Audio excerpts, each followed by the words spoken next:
الأنبياء والمرسلين وعلى آله وصحبه أجمعين والعاقبة للمتقين. أما بعد، فقد قال الله تبارك وتعالى في القرآن المجيد وفي الفرقان الحميد: فأعوذ بالله من الشيطان الرجيم. بسم الله الرحمن الرحيم. سبحان الذي أسرى بعبده ليلا من المسجد الحرام إلى المسجد الأقصى الذي باركنا حوله لنريه من آياتنا إنه هو السميع البصير. وقال الله تبارك وتعالى في مقام آخر: والنجم إذا هوى ما ضل صاحبكم وما غوى. وقال الله تبارك وتعالى في شأن حبيبه تعظيما وتكريما: إن الله وملائكته يصلون على النبي يا أيها الذين آمنوا صلوا عليه وسلموا تسليما. اللهم صل على صاحب التاج والمعراج والبراق والعلم وعلى آله وصحبه وسلم. وقال رسول الله صلى الله تعالى عليه وسلم: من رآني فقد رأى الحق. صدق رسولنا المكرم صلی اللہ تعالی علیہ وسلم. محترم المقام صدر جلسہ، سجادہ نشین خانقاہ صابریہ، سجادہ نشین حضرت سید شاہ اسد اللہ حسینی علیہ رحمت و رضوان، و دیگر معزز سامعین حضرات اور بزرگوں اور دوستوں، اللہ رب العزت کا بے انتہا فضل و کرم ہے کہ اس نے ہمیں حضور اکرم صلی اللہ تعالی علیہ وسلم کی امت بابرکت میں پیدا فرمایا اور پیدا ہونے کا فخر عظیم عنایت فرمایا، اور یہ فخر انبیاء کی تھا، الحمدللہ. اور ساتھ ہی ساتھ اس پرفتن و پرآشوق دور میں جہاں لوگ دین کی حقیقی روح سے ناآشنا ہوتے جا رہے ہیں، دین کے حقیقی معانی و مفاہیم سے دوچار ہوئے بغیر اپنی زندگی گزارتے ہوئے اس دار فانی سے کوچ کر جا رہے ہیں، اس دور لازوالی میں، اس دور قحط و رضال میں اللہ رب العزت نے ہمیں اپنے ولی کامل حضرت الحاج سید شاہ مظہر حسین ادام اللہ فیوزہم وعلیہ رحمت و رضوان کی نسبت سے مالا مال فرمایا، اور ان کے فیوزات کو لوٹنے کے لیے ہم کو آج اس محفل میں جمع فرمایا. الحمدللہ الحمدللہ رب العالمین. تمام رحمتیں ہو اس مرکز خلق پر کہ جس کی وجہ سے یہ سارا جہان عالم قدم عدم سے عالم امکان میں آیا، صلی اللہ تعالی علیہ وسلم. اللہ رب العزت نے اپنے بندوں کو اور اپنی مخلوق کو اپنی طرف بلانے اور حقیقی دعوت کے لیے انبیاء کرام علیہ السلام کو مبعوث فرمایا. حضرات انبیاء کرام علیہ السلام دنیا کی ان عظیم الشان شخصیات میں ہیں کہ جو از ولادت کا وصال معصومیت سے محفوظ اور معمون کر دیے گئے ہیں من جانب اللہ تعالی. اور اللہ رب العزت نے اپنے قرآن مجید میں 25 انبیاء کرام علیہ السلام کے قصص کو حکایتاً نقل فرمایا ہے تاکہ ہم سب اس سے عبرت و اعتبار حاصل کر سکیں. غرض کے کہنا مقصود یہ ہے کہ اللہ رب العزت کا دیدار سے مشرف ہونے والے اور اللہ رب العزت کا دیدار کا تقاضا کرنے والے انبیاء کرام علیہ السلام نے 3 انبیاء کرام کا نام ہم اس طرح پہلے سنتا ہے. سب سے پہلے شخصیت حضرت ابراہیم خلیل اللہ علیہ السلام کی ہے۔ آپ نے اللہ رب العزت سے دست طلب دراز کیا اور فرمایا کہ یا الہ العالمین، میں دیکھنا چاہتا ہوں کہ تم مردوں کو کس طرح زندہ کرتا۔ یہ حضرت ابراہیم علیہ السلام کا تقاضا تھا کہ جو دوسری شخصیت انبیاء علیہ السلام میں ہے وہ ہے حضرت موسیٰ علیہ السلام کی ذات گرامی۔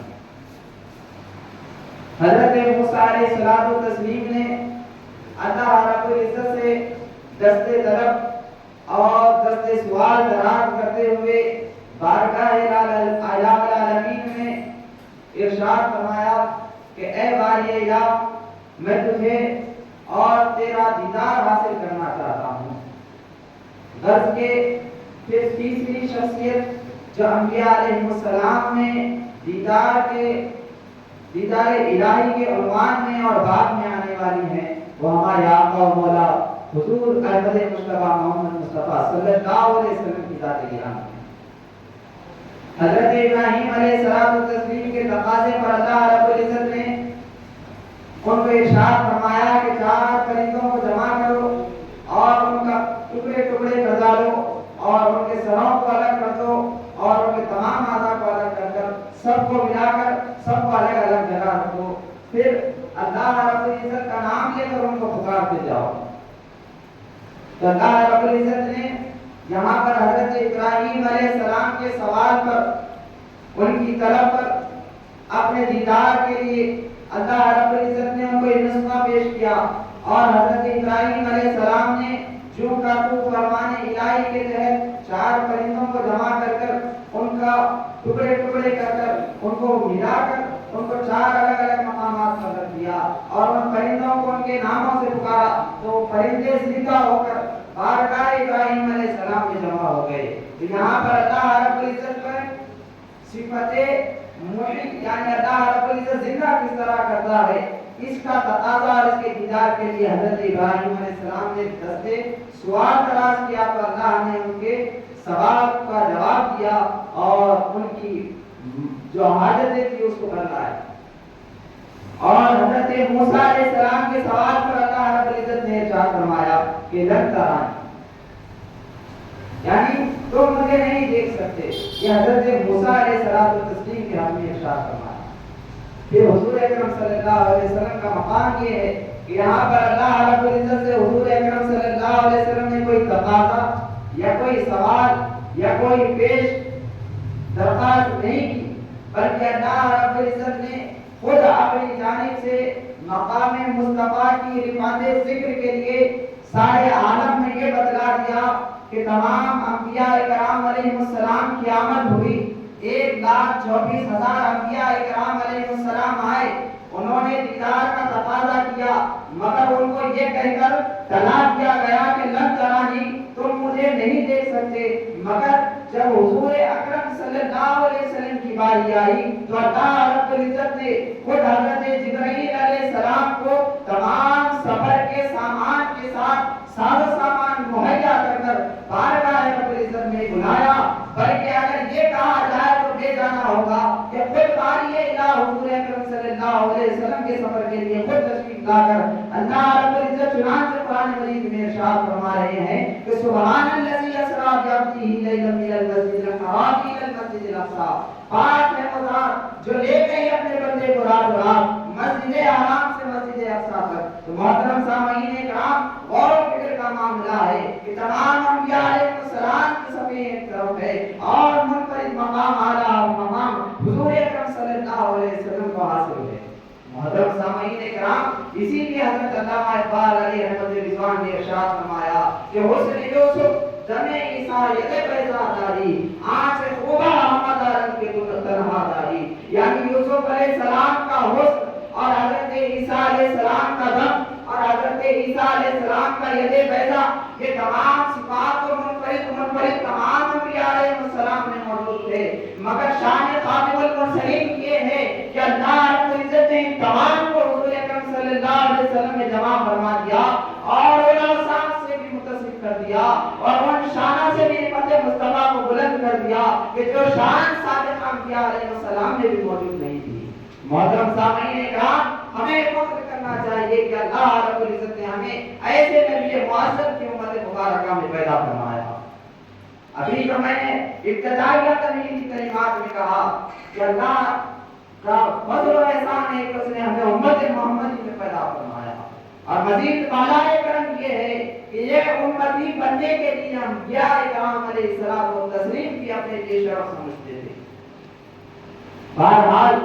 چند اسرار و معارف کی باتیں کہہ کر اپنی جگہ لے لوں گا۔ چنانچہ اللہ رب العزت قرآن مجید میں ارشاد فرما رہے ہیں کہ جس کی تلاوت کی گئی سبحان الذی اسری بعبدہ لیلا من المسجد الحرام الی المسجد الاقصی، اس آیت مبارکہ کا ایک سلیس اور عربی زبان کے قواعد و آداب کے مطابق ترجمہ کیا جائے تو کچھ یوں ہوگا کہ پاک ہے وہ ذات جو اپنے بندے کو لے گئی رات کی تھوڑی مدت میں مسجد حرام سے مسجد اقصی تک، اور اللہ رب العزت نے اس مسجد اقصی کے اطراف ماحول میں برکات کو سمو دیا ہے تاکہ حضور اکرم صلی اللہ علیہ وسلم کی آمد ہو اور آپ ان آیات الہیہ کا مشاہدہ فرمائیں، اور بے شک اللہ رب العزت کی ذات گرامی سننے والی بھی ہے اور دیکھنے والی بھی ہے۔ اس آیت مبارکہ میں غور کریں۔ اللہ رب العزت سب سے پہلے معترض کا جواب دیتے ہوئے ارشاد فرما رہے ہیں کہ معراج مصطفیٰ کے انکار کرنے والوں، حضور اکرم صلی اللہ علیہ وسلم کے اللہ رب العزت کے دیدار کے منکروں،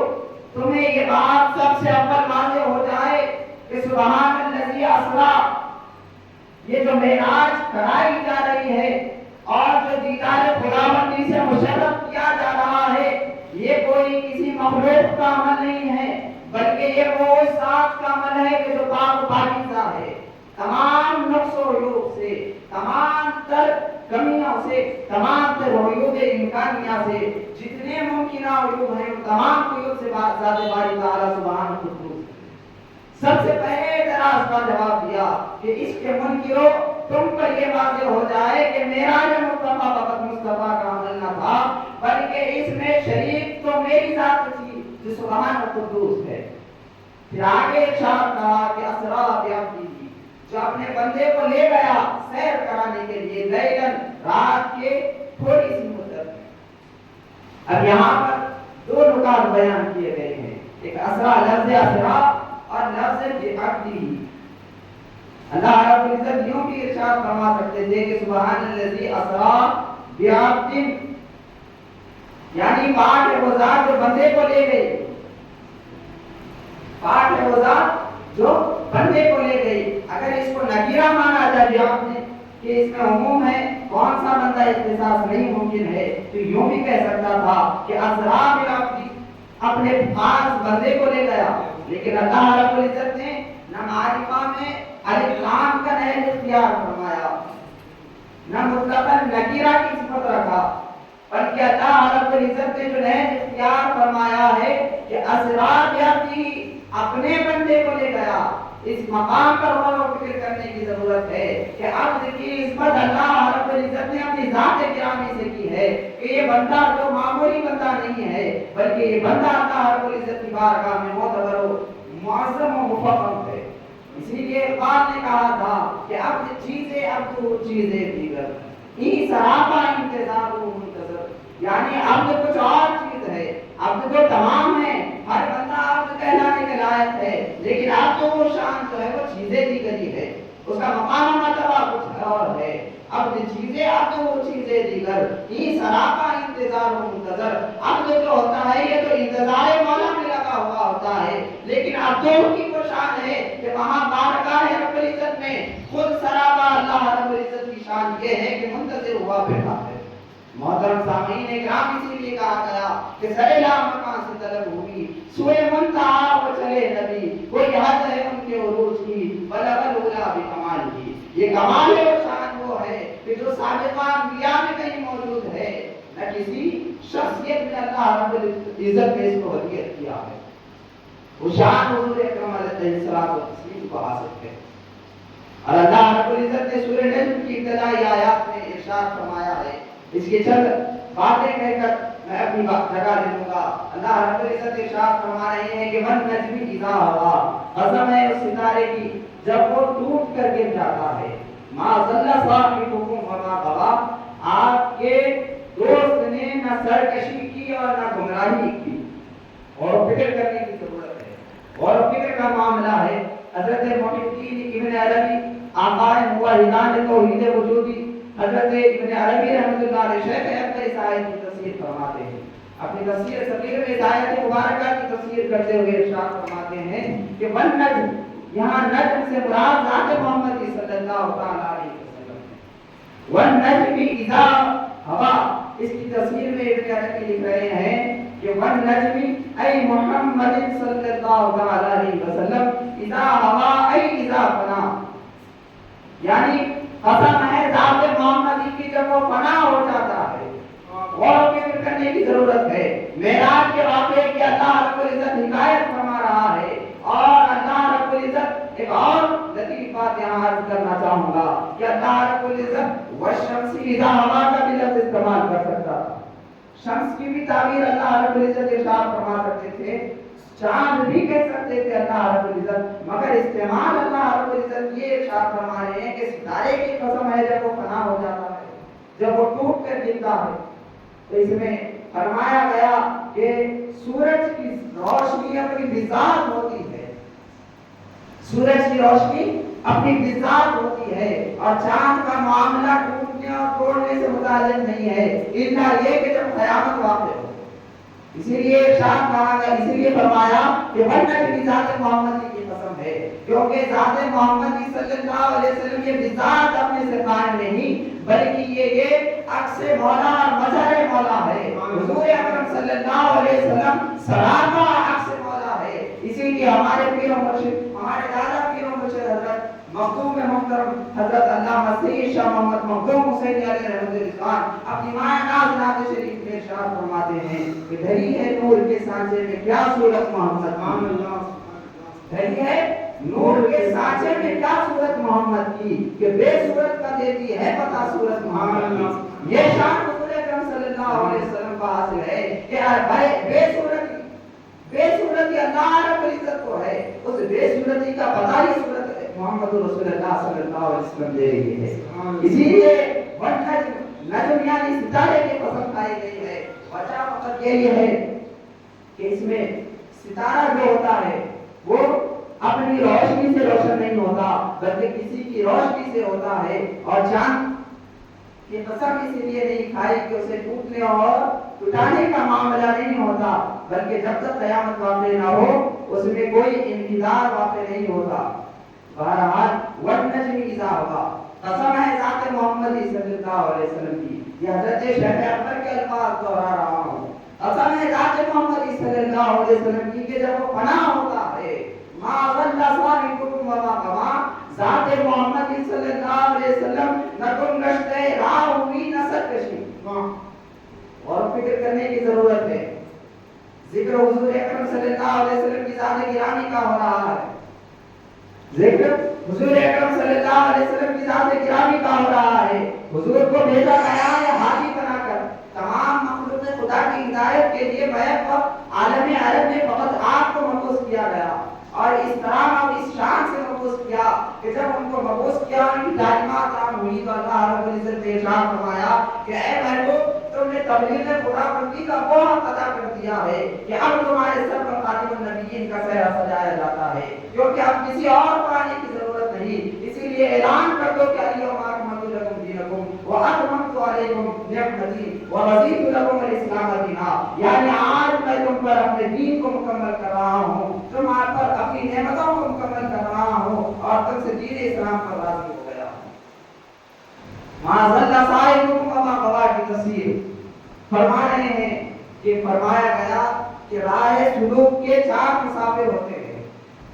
یعنی جو سلوک طے کرتا ہے اللہ رب العزت کی بارگاہ کی طرف دوڑا جاتا ہے، وہ 4 قسم میں وہ افراد تقسیم کر دیے گئے۔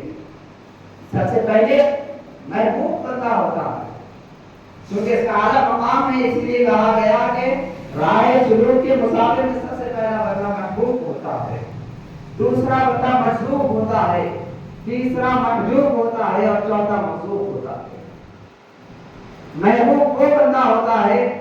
کہ جو اہلیت خداوندی سے مست بھی ہوتا ہے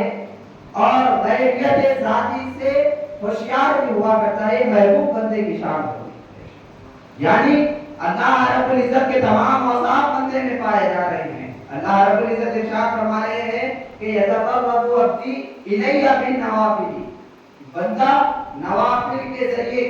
اضافی چیزوں کے ذریعے میرا قرب حاصل کرتا ہوا مجھ سے اتنا قریب ہو جاتا ہے کہ میں اس بندے کا ہاتھ بن جاتا ہوں جس سے وہ پکڑتا ہے، میں اس بندے کی سماعت بن جاتا ہوں جس سے وہ سنتا ہے، میں اس بندے کی بصارت بن جاتا ہوں جس سے وہ دیکھتا ہے۔ تو یہ عینیت حقیقی کا معاملہ ہے، اس میں عینیت سے مست بھی ہوتا ہے بندہ اور غیریت کی ہوشیاری بھی رکھتا ہے۔ یہ تو محبوب بندے کا معاملہ ہوا۔ اب رہا دوسرا جو سالک ہوتا ہے، وہ ہوتا ہے مجذوب۔ اس کی کیفیت کیا ہوتی ہے؟ وہ نشے وحدت میں سرشار ہوتا ہے، نہ اس میں عینیت والی مستی کا کوئی وہ ہوتا ہے اور نہ غیریت کی ہوشیاری اس میں پائی جاتی ہے، بلکہ سراسر نشے وحدت کی سرشاری میں ہمیشہ غرق رہتا ہے۔ مجذوب بندے کی شان ہے۔ اور آگے جو دوسرے اور دو طبقے ہیں اس میں محجوب ایک بندہ ہوتا ہے۔ محجوب اسے کہتے ہیں جو صرف غیریت کا قائل ہوتا ہے،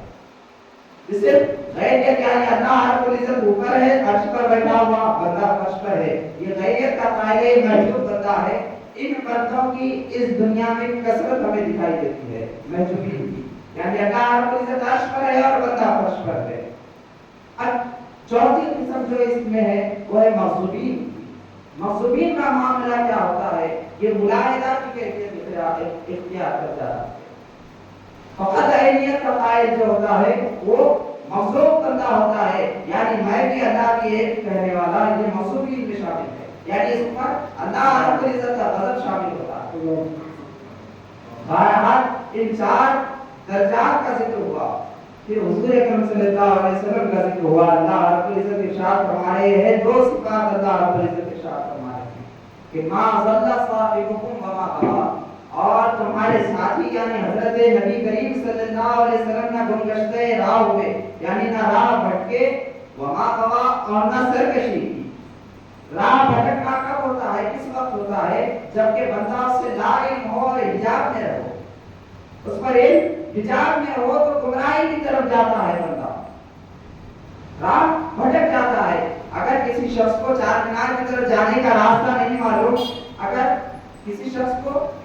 چار مینار کی طرف جانے کا راستہ نہیں معلوم تو چار مینار تک نہیں پہنچ سکتا۔ وجہ کیا ہے؟ اس پر حجاب طاری ہے کہ اسے علم نہیں ہے، جہل کا حجاب طاری ہے، اسی لیے وہ منزل مقصود تک نہیں پہنچ سکتا۔ ارشاد کا فرمایا گیا کہ ما صلی اللہ علیہ وسلم، حضور کی شان نہ وہاں شان محجوبیت میں تھی، یعنی حضور نہ شان محجوبیت میں تھے، وما قبا اور نہ سرکشی کی، اور سرکشی اس پر جو کرتا ہے اس پر اللہ رب العزت کا عذاب و غضب نازل ہوتا ہے۔ اسی لیے عرب کا محاورہ ہے کہ العصا لمن عصا، سزا اس پر ہے جو نافرمانی اور سرکشی کرتا ہے۔ تو یہاں پر اللہ رب العزت ارشاد فرما رہا ہے، گویا اگر اس کا مکمل ترجمہ کیا جائے کہ قسم ہے ذات محمدی صلی اللہ علیہ وسلم کی جو وہ اپنی ذات و صفات سے پناہ ہو جاتا ہے، اور تمہارے محمد رسول اللہ صلی اللہ علیہ وسلم نہ شان محجوبیت کے حامل تھے اس وقت دیدار الہی کے وقت، نہ شان مغصوبیت کے حامل تھے، بلکہ حضور اکرم صلی اللہ علیہ وسلم کی شان یہ ہے کہ ما کذب الفؤاد ما رأى، یعنی حضور صلی اللہ علیہ وسلم کا قلب مقدس اس شے کی گواہی دے رہا تھا جس کا دیدار کر رہا تھا۔ مرئی عین مصدقہ تھا اور مصدقہ عین مرئی تھا، یعنی اللہ رب العزت ارشاد فرما رہے ہیں کہ یہ شان محجوبیت میں بھی نہیں کہ جس کا دل اور جس کی آنکھ الگ ہو جائے، نشے وحدت کی سرشاری میں جذب طاری ہو جائے، بلکہ اللہ رب العزت ارشاد فرما رہے ہیں کہ میرا محبوب روئے عرضی پر بھی رہتا ہے تو وہاں کی شان محبوبیت کا حامل ہے، اور قاب قوسین یا ادنیٰ کی منزل پر بھی جاتا ہے تو وہاں کی شان محبوبیت کا حامل ہے۔ محترم سامعین کرام، حضور اکرم صلی اللہ علیہ وسلم کی معراج کے متعلق اگر نکات بیان کیے جائے تو حضور کی شان تو وہ ہے جو مظہر الہی ہے، اگر یہ کہا جائے تو بیگانہ ہوگا کہ اللہ رب العزت کی صفت جس کا ذکر سورہ کہف کی آیت میں ہے کہ قل لو کان البحر مدادا لکلمات ربی لنفذ البحر، یعنی اگر اللہ رب العزت کے اوصاف بیان کیے جائے، سارے سمندروں کو سیاہی اور سارے روئے ارضی کے جھاڑوں کو قلم بنا دیا جائے تب بھی صفات الہی کا بیان ممکن نہیں۔ اسی شان کا پردہ ذات محمد صلی اللہ علیہ وسلم سے۔ چنانچہ حضور مفتی مکرم حسینی علیہ رحمۃ الرضوان اپنی معناس کتاب برہان دین میں ارشاد فرماتے ہیں کہ نام تو محمود و شان تو محمد مصطفیٰ، نام تو محمود و شان تو محمد مصطفیٰ، پر ذفے جامع میان واجب و انکار کوئی، یعنی آپ کی شان وہ ہے جو برزخ قدرہ ہے، یعنی اللہ رب العزت کی ذات سے واصل بھی ہے اور مخلوق کے شامل بھی ہے۔ اس طرح کی جس کی شان ہوتی ہے وہ شان محبوبیت پر فائز ہوتا ہے، شان محبوبیت پر فائز ہوتا ہے۔ اسی لیے اگر ابتدائے معراج کے لفظ پر غور کیا جائے اور انتہائے معراج پر غور کیا جائے تو دیکھیں اللہ رب العزت ارشاد فرما رہے ہیں کہ سبحان الذی اسری بعبدہ، یہاں پر بھی ابتدائے معراج ابھی حدیث کعبہ سے یا اگر کسی روایت کے مطابق ام ہانی رضی اللہ عنہ کے گھر سے لے جایا جا رہا ہے، یہاں پر بھی عبد کا لفظ استعمال ہے، اور مقام کعبہ قوسین او ادنیٰ کی منزل پر ہے تو وہاں پر بھی اللہ رب العزت ارشاد فرما رہے ہیں کہ فاوحیٰ الی عبدہ ما اوحیٰ، وہاں بھی عبدہ کا ذکر ہو رہا ہے، ابتدا میں بھی عبدہ کا ذکر ہو رہا ہے۔ بین یہ ہے کہ حضور اکرم صلی اللہ علیہ وسلم جو جا رہے ہیں یہاں سے تو تمام فنائے تامہ کے ساتھ جا رہے ہیں، اور مقام کعبہ قوسین او ادنیٰ پر بھی فائز ہے تو فنائے تامہ کے ساتھ قائم ہے، جہاں بقائے بلّہ کے ساتھ ہے وہاں پر بھی بقائے الہی کے ساتھ وہ باقی ہے۔ سامعین کرام، حضور اکرم صلی اللہ علیہ وسلم کی وہ شان گرامی ہے کہ اگر اس کا ذکر کیا جائے، اس کا اگر احاطہ کیا جائے تو وہ ممکن نہیں ہے۔ اس لیے اللہ رب العزت کے دو شانیں بیان کی گئی، ایک شان تنزیہ بیان کی گئی ہے اور ایک شان تشبیہ بیان کی گئی۔ حضور اکرم صلی اللہ علیہ وسلم وہ پیکر ہے اللہ رب العزت کا، صفات و ذات کا وہ پیکر ہے، قدرت کی شان تم کو اس طرح کہا گیا کہ صفات و ذات کا اللہ رب العزت کا بھی پیکر، ذات الہی کا بھی پیکر حضور اکرم صلی اللہ علیہ وسلم کی ذات گرامی ہے، صفات الہی کا بھی پیکر حضور اکرم صلی اللہ علیہ وسلم کی ذات گرامی ہے۔ صفات و ذات کا وہ پیکر ہے، قدرت کی شان تم ہو، یعنی حضور اکرم صلی اللہ علیہ وسلم کی ذات گرامی کو یہ شان حاصل ہے کہ تمام تشبیہ کی شان بھی اللہ رب العزت کی رکھتے ہیں اور شان تنزیہ کا بھی مکمل اظہار کرتے ہیں۔ اسی لیے کہا گیا کہ اللہ رب العزت ارشاد فرما رہا ہے کہ فَأَيْنَمَا تُوَلُّوا فَثَمَّ وَجْهُ اللَّهِ، تم جدھر منہ پھیرو گے اللہ رب العزت کی ذات مبارکہ کو پاؤ گے۔ تو وہیں حضور اکرم صلی اللہ علیہ وسلم ارشاد فرما رہے ہیں کہ اول ما خلق اللہ نوری وخلق كل شيء من نوری، یعنی سب سے پہلے جو تخلیق ہوا ہے وہ نور محمد صلی اللہ علیہ وسلم تخلیق ہوا ہے، اور ساری کائنات جس نور سے تخلیق کی گئی ہے وہ میرا نور ہے۔ واہ، اسی لیے مفتی مکرم حسینی علیہ رحمہ ارشاد فرما رہے ہیں، مطابقت دیکھیں صفات الہی کی پیکریت اور مظہر عدمیت دیکھیے حضور اکرم صلی اللہ علیہ وسلم کے اندر۔ ارشاد فرما رہے ہیں کہ لگا کر آنکھ میں اپنی انام نور کا سرما، حضور کی جو حدیث مبارکہ ہے کہ ساری کائنات میرے نور سے ہے، تو اس آیت مبارکہ کو اپنی بنگاہ بصیرت میں سماؤ اور دیکھو کہ لگا کر اپنی آنکھ میں انام نور کا سرما، جدھر دیکھو ادھر جلوہ ہے صورت محمد کی۔ اللہ رب العزت کی شان یہ ہے کہ فَأَيْنَمَا تُوَلُّوا فَثَمَّ وَجْهُ اللَّهِ، شان مصطفیٰ بھی یہ ہے کہ جدھر دیکھو ادھر جلوہ ہے صورت محمد کی۔ محترم سامعین کرام، شان تشبیہ کا یہ عالم ہے۔ اب شان تنزیہ کا عالم سنیے کہ سبحان الذی، سبحان تو اللہ رب العزت کی ذات گرامی ہے۔ اللہ رب العزت کی تنزیہ ہے اپنے شریک سے، یعنی اللہ رب العزت کا کوئی شریک نہیں، اس سے بھی پاک ہے اللہ رب العزت کی ذات گرامی۔ اور حضور اکرم صلی اللہ علیہ وسلم کی طرف بھی آ جائے، صاحب قصیدہ حسینی رحمۃ اللہ علیہ ارشاد فرما رہے ہیں کہ منزہ عن شریک فی محاسنہ، کہ آپ کی ذات گرامی شان تنزیہ کا بھی اظہار کرتی ہے، شان تشبیہ میں فقط جدھر دیکھو ادھر جلوہ نما صورت محمدی کی یہ بھی شان کرتی ہے، اور منزہ عن شریک فی محاسنہ اپنے تمام اوصاف میں غیر کی شرکت کے ساتھ منزہ کی ہے۔ محترم سامعین کرام، یہ حضور صلی اللہ علیہ وسلم کی شان مبارکہ ہے. اگر اس شان مبارکہ کے ساتھ حضور اکرم صلی اللہ علیہ وسلم کا اگر ایک مرتبہ نام لے لیا جائے تو بندہ مومن کی وقت واحد میں وہی معراج ہوتا ہے. محترم سامعین کرام، اللہ رب العزت کا بے پایا فضل و کرم ہے کہ اس نے ہمیں حضور اکرم صلی اللہ علیہ وسلم کی حقیقت سمجھنے کے لیے اپنے ولی کامل ہمارے پیر و مرشد الحاج سے شاہ نظر حسینی رحمہ اللہ کی نسبتوں سے مالا مال کیا کہ ہم حقیقت محمدی سمجھے، حقیقت خداوندی سمجھے اور حقیقت انفسیات بھی سمجھے، یعنی اپنی حقیقت اور جہان کی حقیقت سمجھے. غرض کے حضور اکرم صلی اللہ علیہ وسلم کی معراج کا سلسلہ حضور اکرم صلی اللہ علیہ وسلم نے خود معراج نہیں فرمائی. کہتے چاہے لوگوں کو کہ یہ معراج مصطفیٰ ہے، یہ معراج مصطفیٰ نہیں تھی، بلکہ غور کرتے جائیں ابتدائی مقام سے انتہائی مقام تک کہ معراج مصطفیٰ کا دورانیہ اور وقت کتنا ہے، معراج مصطفیٰ کہاں سے کہاں تک ہو رہی ہے، یہ غور و فکر کرنے کی ضرورت ہے. سب سے پہلے مسجد حرم کعبہ سے، مسجد حرام سے مسجد اقصی تک جا رہے ہیں. یہاں پر حضور کی معراج کی ابتدا نہیں ہے، یہ حضور کی معراج کی ابتدا نہیں ہے، بلکہ یہ تو مسجد حرام مسجد اقصی کی معراج ہوتی جا رہی ہے کہ آیت تک ہوتے چلے جا رہے ہیں. پھر مسجد اقصی میں امامت فرما رہے ہیں تو وہاں پر بھی معراج نہیں ہوئی کہ تمام انبیاء کی امامت فرما رہے ہیں. وہاں بھی انبیاء کو یہ معراج اور یہ شرف حاصل ہوا کہ حضور ان کی امامت فرما رہے ہیں. یہ بھی معراج محمدیہ کی ابتدا نہیں ہوئی. اسی طرح وہاں سے آسمان اول آسمان دوم یہ ہفت آسمان کی سیر کرتے ہوئے جا رہے ہیں تو تمام آسمانوں کی بھی وہاں پر جا کر کے حضور اکرم صلی اللہ علیہ وسلم کی معراج کی ابتدا نہیں ہوئی، بلکہ معراج کی ابتدا ہو رہی ہے تو مقام کعبہ سے یہ ودرا کی مسجد پر ساتوں آسمان پر جا کر 8 سے 9 انبیاء کرام علیہ السلام کو شرف ملاقات بخش کر ان کی معراج کر رہے تھے.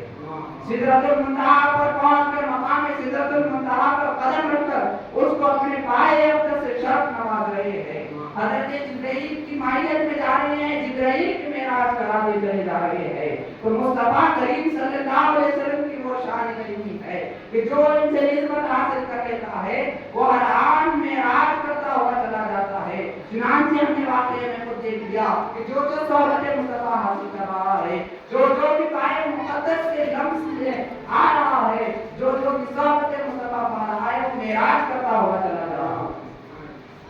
حضرت حیدرآبادی نے ارشاد کہا تھا کہ حیرت نہیں کہ بے سایہ اگر ذات ہوئی، حیرت نہیں کہ اگر بے سایہ اگر ذات ہوئی، یعنی حضور کا کوئی سایہ نہیں تھا. یہ کوئی حیرت کی بات نہیں ہے. حیرت کی بات تو اس وقت ہوتی کہ جب کوئی چیز ہو، یعنی ایک شے ہے، پانی ہے اور پیاس بجھا رہا ہے تو یہ کوئی حیرت کی بات نہیں ہے. حیرت کی بات تو اس وقت ہوگی کہ آگ میں ہاتھ ڈال رہے ہیں، آگ آپ کو آنچ نہیں لگا رہی ہے، یہ حیرت کی بات ہے. یہاں تو حضور کی شان قریبی نورانیت سے متصف ہے اور نور کا کوئی سایہ نہیں ہوتا، اس لیے کوئی جائے حیرت نہیں ہے. ارشاد فرمایا گیا کہ حیرت نہیں کہ اگر بے سایہ ذات ہوئی، ٹکڑے کیا چاند کو تو کیا کرامات ہوئی. دن رات تھا منظر، دن رات تھا پیش نظر حق کا منظر. معراج ہوئی تو کیا بڑی بات ہوئی، معراج ہوئی تو کیا بڑی بات ہوئی. حضور اکرم صلی اللہ علیہ وسلم کی معراج کو آران اللہ رب العزت کو دیکھ رہے ہیں. ارشاد فرمانے ہیں کہ رائی تو بھی پیاسن صورت، میں نے ساری کائنات میں سب سے خوبصورت صورت میں درباری تعالیٰ کا دیدار کیا ہے. یہ تو معراج کی بات نہیں ہے، یہ تو عام دنیاوی زندگی کی بات حضور فرما رہے ہیں. رائی تو ربی کی ربی فرمانے ہیں کہ میں نے بارگاہ رب العالمین میں اللہ رب العزت کو اس کی ذات مبارکہ سے دیکھا. تنظیم میں کہا گیا کہ ذات کو ذات سے دیکھ رہا ہے. یہ دیدار میں حضور اکرم صلی اللہ علیہ وسلم کر رہے ہیں کہ رائی تو ربی کی ربی. اسی طرح جب معراج سے واپس آ رہے ہیں تو یہ تو معراج کراتے ہوئے جا رہے ہیں. ملائک کی معراج ہو رہی ہے، مقامات مقدسات کی معراج ہو رہی ہے، انبیاء علیہ السلام کی معراج ہو رہی ہے. یہ معراج کراتے ہوئے جا رہے ہیں، لیکن حضور کا فیضان عرض جاری ہے کہ حضور اکرم صلی اللہ علیہ وسلم نے ارشاد فرماتے ہیں معراج سے واپس آ کر کے من روان گئے لوگوں تم رسوا نہ ہونا کہ دیدار آنکھ میں ممکن نہیں ہے. حضرت موسیٰ علیہ السلام کا معاملہ یہ تھا کہ وہ دیدار آپ کے طلبگار تھے، لیکن ان کو کہا گیا کہ لن ترانی تم مجھے نہیں دیکھ سکتے، لیکن امت محمدی صلی اللہ علیہ وسلم کہلانے میں ہمیں شک ہونا چاہیے کہ حضور فرما رہے ہیں کہ دیدار الہی کی اگر خواہش ہے تو میرا دیدار کر لو، میرا دیدار عین دیدار الہی ہے، من رآنی فقد رأى الحق، یعنی جس نے مجھے دیکھا وہ عین ذات حق کا مشاہدہ کر لیا۔ پھر سامعین اکرام، حضور اکرم صلی اللہ علیہ وسلم کی ذات گرامی کو سمجھنے کی بہت ضرورت ہے، اس کے بغیر نہ مقام محمدی کا ادراک کیا جا سکتا ہے، اور جب تک مقام محمدی صلی اللہ علیہ وسلم ہم جان نہیں لیں گے، جب تک حضور کی بدعت اور حضور اکرم صلی اللہ علیہ وسلم کی ثنا کا حق ہم ادا نہیں کر سکتے۔ غرض یہیں پر میں بارگاہ رب العالمین میں دست بدعا ہوں کہ اے الہ العالمین ہمارے حال کا حال بنا، اور حضور اکرم صلی اللہ علیہ وسلم کے فیضان سے ہمیں مالا مال کرنا، حضور کے معراج کے صدقے کو ہماری نگاہ بصیرت کو بھی معراج نصیب کرنا، اور ہمارے پیر و مرشد الحاج سید شاہ مظہر حسین صابری رحمہ اللہ کی تربت اقدس پر بے کران رحمتوں کا نزول کرنا، ان کے فیضان علمی و روحانی سے ہمیں مالا مال کرنا۔ حضور اکرم صلی اللہ علیہ وسلم نے جو کلمہ طیبہ ہم تک لایا ہے، اور جس کلمہ طیبہ کی دعوت و تقدیم میں ہمارے پیر و مرشد نے ہمیں دعوت و تقدیم دی ہے، اس کی دعوت و تبلیغ کی ہے، اس کا حق ادا کرنے کی توفیق عنایت فرما، کلمہ طیبہ لا الہ الا اللہ کا فیضان نصیب فرما، آمین بجاہ سید الانبیاء والمرسلین، وصلی اللہ تعالی علی خیر خلقہ محمد وعلی آلہ وصحبہ اجمعین، والحمد للہ رب العالمین۔